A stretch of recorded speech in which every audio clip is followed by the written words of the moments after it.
Bonjour à tous et bienvenue dans l'invité de l'écho sur France 24. Mon invité est le PDG de Sarenza, Stéphane Trépose. Merci beaucoup d'être avec nous pour cette semaine de rentrée.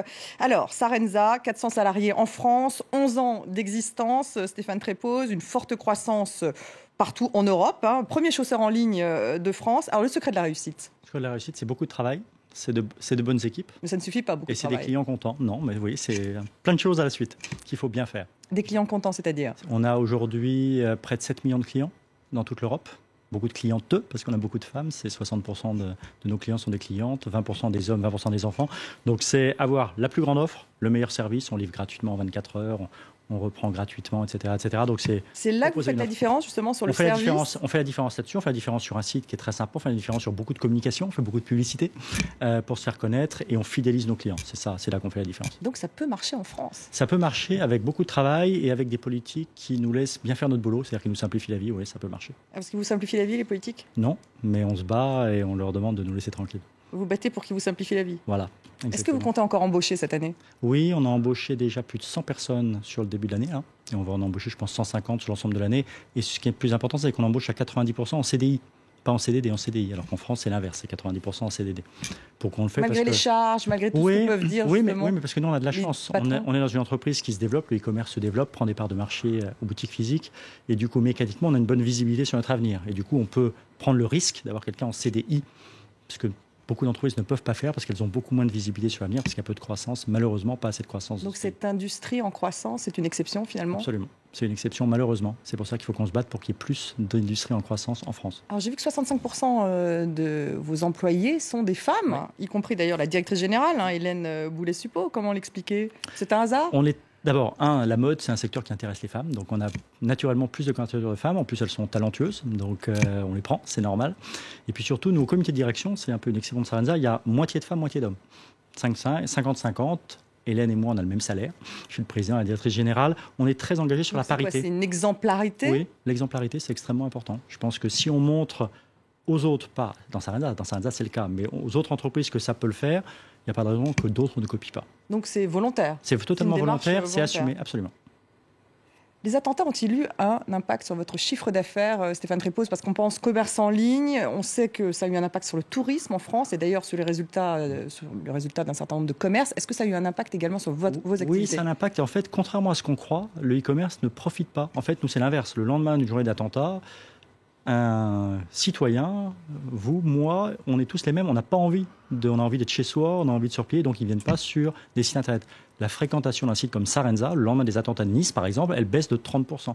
Et c'est normal, je veux dire, il y a plus important à ce moment-là que d'acheter des chaussures sur internet. Donc le fait de ne pas sortir n'encourage pas en fait la vente en ligne? Pas du tout. Après, ça reprend, et peut-être que ça reprend plus derrière sur internet qu'en boutique, ça peut être. Mais en tout cas, à court terme, je vous garantis que nos ventes, elles baissent. Vous avez senti, par exemple, les attentats de Nice? On le sent totalement, mais bien sûr. Mais à chaque attentat, le lendemain du 13 novembre, ça c'est après tous les attentats, ça s'est complètement effondré.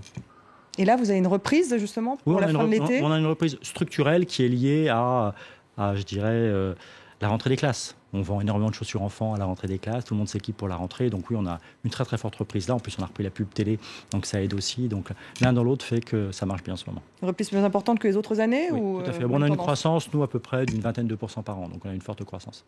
Alors vous avez écrit plusieurs tribunes dans le Point, Stéphane Trépose, dans lequel vous appelez à miser d'abord sur le génie français, ce sont vos termes, vous insurgez contre la dette française, contre les promesses non tenues des politiques. Les entrepreneurs doivent-ils, à votre avis, justement, s'engager en politique? Peut-être plus, davantage dans le débat public? Je pense que oui, parce qu'aujourd'hui, l'enjeu majeur d'une société comme la société française, c'est l'emploi.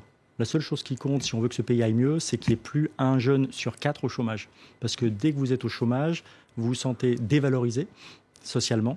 Et du coup, ça peut vous amener à des extrêmes et à des comportements qu'on peut voir en ce moment. Et donc, on doit tout faire collectivement, nous les entrepreneurs, les politiques, tout le monde, les syndicats, pour faire en sorte qu'il y ait un maximum d'emplois dans ce pays, sachant qu'on a malheureusement tendances de fond, l'émergence des GAFA, les Google, les Apple, les Facebook, l'Amazon, qui font qu'on a un certain nombre d'industries traditionnelles, les taxis par exemple, qui sont en train d'être transférés vers une activité qui est en dehors de France, qui peut potentiellement détruire de l'emploi. Donc il faut qu'on se batte collectivement pour donner envie aux entrepreneurs français d'embaucher en France. Est-ce que vous avez l'impression que vous savez faire et donc quelque part vous pouvez conseiller les politiques, vous entrepreneurs complètement. Une entreprise comme Sarenza, il y a 11 ans, elle n'existait pas. On a quand même créé 400 emplois à Paris. On fait la moitié de notre chiffre d'affaires en dehors de France, mais 100% de nos emplois sont à Paris et en région parisienne. Et ça continuera comme ça. Donc on a une expertise qui est forte. Et donc quand les politiques prennent des mesures stupides, contre-productive, il faut qu'on le dise, et je pense que c'est important. Je donne un exemple. Vous avez soutenu la loi El Khomri ? Absolument, parce qu'il y avait dedans quelques avancées qui étaient extrêmement importantes, en particulier une réforme du Code du travail sur comment est-ce qu'on peut mettre fin à un CDI, etc. C'est extrêmement important. Il faut qu'on fluidifie le marché du travail. L'idée, c'est pas d'avoir un modèle, parce qu'on caricature souvent à l'anglo-saxonne, où on peut faire ce qu'on veut avec les gens, mais donner une lisibilité, une visibilité aux entrepreneurs sur qu'est-ce qui se passe si à un moment on veut se séparer d'un collaborateur, combien ça coûte d'argent, c'est extrêmement important et c'est un moyen de lever des freins à l'embauche. Pas pour Sarenza, nous ça va très bien, on embauche, tout va bien. Moi je parle pour les autres. Et finalement cette loi n'est pas allée aussi loin que ce que vous auriez souhaité, en tout cas ce que vous dites dans le point. C'est une erreur. Alors les présidentielles s'accélèrent, c'est vraiment la rentrée. Alors à gauche, Arnaud Montebourg vient de déclarer sa candidature à la présidentielle. À droite, c'était au tour de Nicolas Sarkozy cette semaine. Il l'a fait dans un livre, Tout pour la France. Alors bon, ce n'était pas une surprise. Finalement, lui a un programme assez proche de celui de ses concurrents de droite, Alain Juppé. Alors il demande une baisse des impôts sur le revenu de 10%. Et puis, une réduction des dépenses publiques importante, 100 milliards d'économies, 300 000 fonctionnaires en moins. Alors, vous qui vous insurgez contre la dette, est-ce que vous défendez ce programme ? Alors, moi, je ne veux pas défendre un candidat versus un autre. Moi, ce qui m'intéresse, c'est qu'on réunisse les 4 conditions majeures pour que la maison France, elle fonctionne bien. Il faut que les règles du jeu, elles soient simples. Avoir un code du travail de 3800 pages, 40% de plus qu'il y a 10 ans, c'est de la folie furieuse. Pareil sur le code des impôts, 3700 pages, le code de l'urbanisme. Donc, il faut simplifier les choses pour les entrepreneurs. Alors, il devait y avoir un choc de simplification il n'a pas eu, avec l'un de vos camarades, Guillaume Poitrimane. Oui, c'est pas allé assez loin, à mon avis. Donc, il faut simplifier, il faut stabiliser les choses, il faut que les règles du jeu elles ne changent pas tout le temps. Nous, on est des entrepreneurs, on investit dans la durée. On a horreur de quoi ? De l'incertitude, parce que du coup, on ne va pas investir, on va investir ailleurs. Moi, je vais investir dans d'autres pays. Donc, il faut de la simplification, il faut de la simplicité, de la stabilité, il faut de l'équité, il faut qu'on se batte à armes égales par rapport aux géants étrangers dont on parlait tout à l'heure, les Américains, qui, eux, vont payer leurs impôts là où ça les arrange, donc là où c'est pas cher, et du coup, ça fait moins de recettes.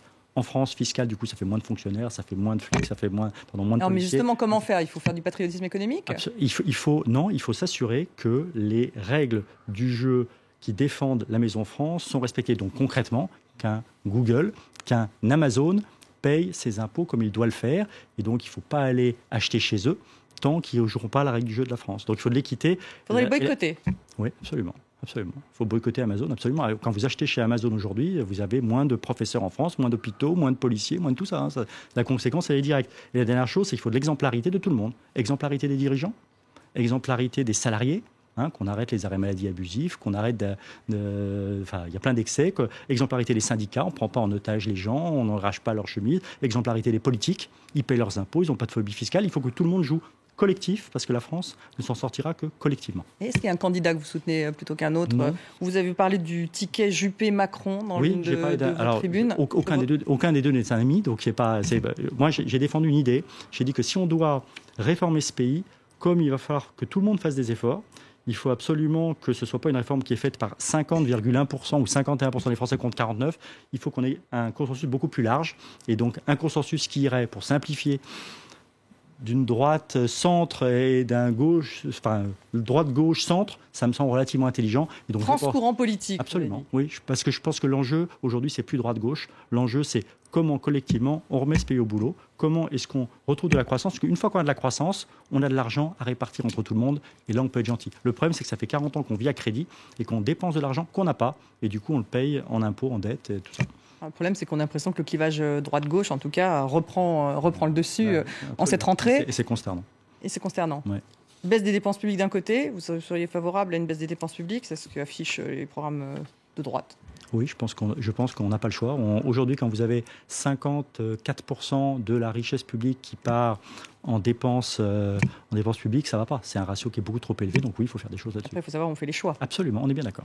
Donc ça reste le problème. Mais ce n'est pas facile, on est d'accord. Alors vous mettez en avant le génie français. Ouais. Que pensez-vous du programme d'Arnaud Montebourg justement sur les PME? Lui, il voudrait réserver les marchés publics aux PME qui ont leur activité en France pendant 8 ans, ou encore créer une grosse banque, donc nationaliser une banque qui soit une garante des PME. Alors il y a une banque qui a été créée qui s'appelle... Ça pourrait vous intéresser directement. Oui, en fait. Non, mais il y a la Banque publique d'investissement qui a été créée, qui est gérée par un ancien entrepreneur qui est quelqu'un de brillant et qui a le sens de l'État, qui s'appelle Nicolas Dufour, qui fait très bien son boulot. Est-ce que je pense qu'il y a besoin de plus que ça? Non. Je pense que la BPI fait bien son boulot et qu'il ne faut surtout pas y toucher, droite ou gauche, il faut la garder.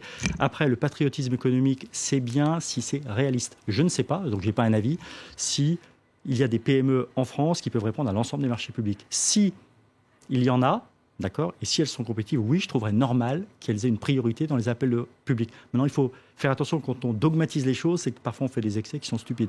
Donc voilà, ça peut être anti-européen. À voir en plus. Ouais.